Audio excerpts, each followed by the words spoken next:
अब तो बस जीतना है। नमस्कार, जय हिंद। एक और नई कहानी के साथ मैं फिर से हाजिर हुआ हूँ। तो पेश है आप सबके समक्ष एक और नई कहानी। कहानी शुरू होने से पहले आप चैनल को सब्सक्राइब कर दीजिए ताकि हमें और भी मोटिवेशन मिलती रहे और हम आपके लिए एक और नई नई कहानियाँ लेके आते रहें। तो चलिए अब शुरू करते हैं। पुराने समय की कहानी है। एक राज्य था। एक दिन गुप्तचरों ने सूचना दी कि पड़ोसी राज्य हम पर हमला करने वाले हैं। गुप्तचरों ने बताया कि खबर एकदम पक्की है। सिर्फ 3 दिन के भीतर पड़ोसी राज्य अपनी विशाल सेना के साथ हम पर हमला कर देगा और उसकी सेना इतनी बड़ी है कि उसका सामना करना बहुत मुश्किल है। राजा जी बेहद चिंतित हो गए और परेशान हो गए। राजा ने तुरंत सभा बुलाई और सभी लोगों से सलाह मांगी। अब हम लोगों को मरना तय है। अगर किसी व्यक्ति के पास कोई सुझाव है तो बता सकता है, कोई स्ट्रेटजी है तो बता सकता है। राजा के चतुर मंत्री ने कहा, अब जब जान पर बात आ ही गई है तो इसका एकमात्र उपाय है कि हमें आज ही, अभी ही, इसी वक्त ही पड़ोसी राज्य पर हमला कर देना चाहिए। राजा बोला, मंत्री जी, हमारी सेना बहुत छोटी है, हम उनका मुकाबला कैसे कर पाएंगे? मंत्री बोला, पड़ोसी राज्य अभी युद्ध के लिए तैयार नहीं है।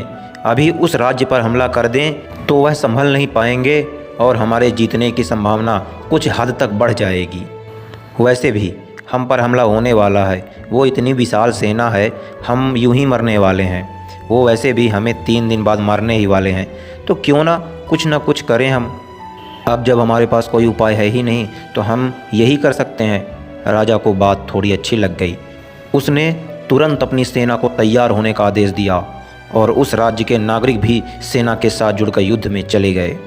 पड़ोसी राज्य जो था, वहाँ तक पहुँचने से पहले एक पुल पार करना होता था।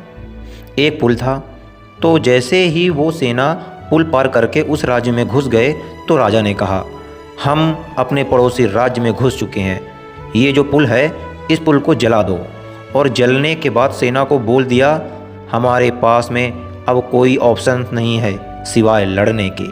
अब हम या तो लड़ के जीत लें या फिर हम यहाँ मर जाएं। हमारे पास भागने का कोई ऑप्शन नहीं है। सभी सैनिक अपनी पूरी क्षमता के साथ लड़े और पड़ोसी राज्य की बड़ी सेना को उन्होंने हरा दिया। उन्होंने इस युद्ध को इस एटीट्यूड के साथ लड़ा कि अब तो हमारे पास कोई ऑप्शन है ही नहीं, या तो जीतेंगे या तो मरेंगे। इसीलिए उन्होंने अपनी पूरी वीरता के साथ युद्ध को लड़ा और युद्ध को जीत लिया। इस कहानी का मैसेज यह है, जब आपके पास प्लान बी नहीं होता है तो आपके पास सिर्फ प्लान ए होता है, तब उसके पूरे होने की संभावना बहुत अधिक होती है। जब आपके पास में रास्ता सिर्फ एक होता है कि ये अगर नहीं किया तो हम मर जाएंगे, बर्बाद हो जाएंगे, तो संभावना बढ़ जाती है उसमें कामयाब होने की।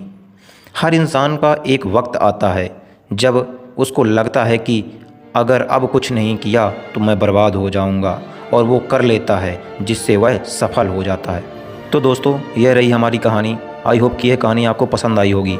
पसंद आई है तो प्लीज़ लाइक करिए, कमेंट करिए और चैनल को सब्सक्राइब जरूर करिए, क्योंकि आपका चैनल का सब्सक्राइब करना हमारे लिए मोटिवेशन होता है। और इसी के साथ मिलते हैं एक और नई कहानी के साथ। तब तक के लिए जय हिंद, जय भारत। थैंक यू, धन्यवाद।